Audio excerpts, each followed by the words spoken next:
welcome back to the Bracket Breakdown. Tim O'Shea, former head coach of the Bryant Bulldogs. Thanks so much. I think year 3 for you now doing this. Yes. Thanks. Appreciate you coming in. All right, let's start with the Friars. We were talking about this off camera. The idea of playing a team 3 times in just over 2 weeks, how does that impact this matchup, PC and Butler? Well, I think the fact that Providence has won twice, Providence has an advantage over Butler. This idea that it's hard to beat a team 3 times does not hold up to the statistic. The statistic is if you've beaten a team twice, there's a 73% chance you're going to beat them a 3rd time. And moreover, I think Providence's length and athleticism is a real problem for Butler. So I like this matchup for Providence. And they, of course, are playing on a Wednesday night for the first time since they reorganized the Big East. But Ed Cooley loves saying how much he loves the Garden. What is it, you've been in this game a long time, about certain teams playing well at certain venues? Well, I mean, he's got a lot of kids from the Northeast, and there's something special about playing in Madison Square Garden. And, you know, Ed's teams have always played well there, and it actually goes back to when Ed was with us at Boston College, and we went down there and won the Big East and played really well down there. So it's a venue they feel comfortable in, the venue they feel confident in. It's a great place for them to be playing, a place where you have confidence. Yeah.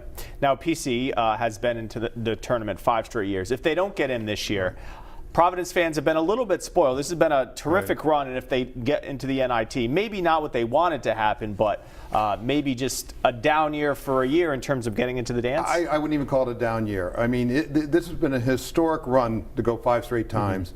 They've had some injuries this year, key injuries, especially when the Reeves kid got hurt. He's back healthy now. I still believe they can make a run in the Big East tournament. If they got to the finals, I think they would be an interesting bubble team come Selection Sunday, and I think they're capable of it. I was at practice recently, and I said to Ed, I was impressed with the spirit, the camaraderie, the chemistry I saw among his players. So I think that can carry over to the tournament next week down in New York. All right, let's switch gears to the Rhodey Rams. They've won 5 in a row. Some ups and downs this year, but there's something to be said about playing well going into your conference tournament, and they certainly are. It's huge. They've won 4 in a row. They're playing a team they've already beaten on the road in LaSalle. And then if they get past that game, which I think they'll be the favorite, they play VCU, a team they beat during the regular season. They'll play them on a neutral court. So I think they're also a team that could make a run and really surprise some people next week. Do you think the championship pedigree, they won the conference tournament 2 years ago, they won the regular season last year, even though a lot of the names and faces are different, does that sort of help them on this stage? It's huge. The winning culture, the expectation of winning, I don't think that's gone. And the key players all went through that. And when Doughton and Fats are playing well together, that may be the best backcourt in the Atlantic 10. All right, update on the other 2 schools in the state. You were at the Brown game last night. What a season, though, for Brown, falling just short of the Ivy League tournament. It was brutal. I felt so bad for Mike and his team. I saw them when they beat Harvard at home. I was at the game last night, and I thought they played their hearts out. They ran into a cold spell down the stretch, and I'm a big advocate. I think the Ivy League should let everybody in the tournament, because with 8 schools in the league, it's the perfect number to play a 3-day tournament. Right now it's a 2-day tournament. And you really got to feel for Brown. You know, to be tied with Penn and lose on a tiebreaker, not get an opportunity to extend their season is really unfortunate. And a year out from the Bryant job, they had some nice wins this year, and a lot of those guys, your players, you must have been happy to see what they did. I really was. I'm glad to see they stayed healthy this year. We had a lot of injuries last year. Bash Towns got himself in great shape. He stayed healthy all season. Adam Grant. I think the future is bright there. Very competitive league.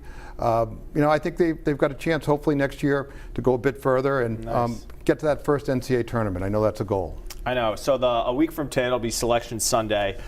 Obviously, a lot of teams are safely in. Others are on the bubble. In your experience, how important is this week to succeeding in the field of 68? It can make or break your season this week. Providence College, as I said, if they're playing in the championship game of the Big East tournament, all this talk for the Friar Faithful about it being a disappointing year, that's all going to be amnesia. Nobody's going to remember that. It's going to change a lot of opinions. Same thing for URI. I mean, they've won 4 in a row, beat LaSalle, that's 5 in a row.